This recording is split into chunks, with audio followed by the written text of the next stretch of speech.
திமுகவை தூக்கி பிடிக்கிற வாக்கு எதுன்னு கேட்டிங்கன்னா முஸ்லீம் வாக்கு 14%, கிறித்துவ வாக்கு 3%. அப்படியே போட்டுருவாங்க. ஒரு ஓட்டு கூட சிந்தாமல் சிதறாமல் ஒழுகும்.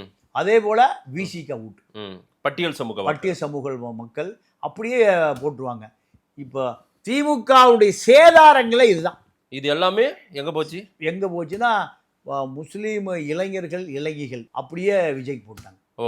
ரெண்டாவது கிறித்துவ அதாவது மிஷினரிகள் இதில் பெரிய அரசியல் பண்ணுச்சு. கிறித்துவ RC, CSI, benthos 3மே Joseph Vijay. போன முறை சீமான் சைமன், அதுக்கு இதே இல்ல அவரு தமிழ் தேசிய அரசியல் சார். நீங்க வேற இல்ல, நீங்க அப்படி சொல்லிட்டு இருக்கேன். நானே பல ஆடியோ கேட்டிருக்கேன். அவருக்கு ஆலோசகர் போன தேர்தல் யார் தெரியுமா? இந்த ஜான் ஆரோக்கியசாமி தான். ஜான் ஆரோக்கியசாமி தான். அப்ப இந்த ஓட்டோ எங்க வந்துருச்சு? விஜய்க்கு வந்துருச்சு. சீமானுடைய 7% ஓட்டு நீங்க ஒரு 5% ஓட்டு அப்படியே வந்துருச்சு.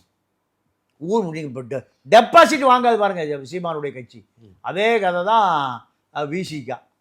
அதே போல என்ன விஜய் இப்ப சரி இவ்வளவு பேர் ஓட்ட உடைச்சிட்டார் சார், எல்லாம் தூக்கிட்டார் சார். பிரேமலதா இருக்க மாட்டாங்கன்றாங்க, விசிகா இருக்க மாட்டேன்றாங்க, இந்த கட்சியெல்லாம் இருக்காது.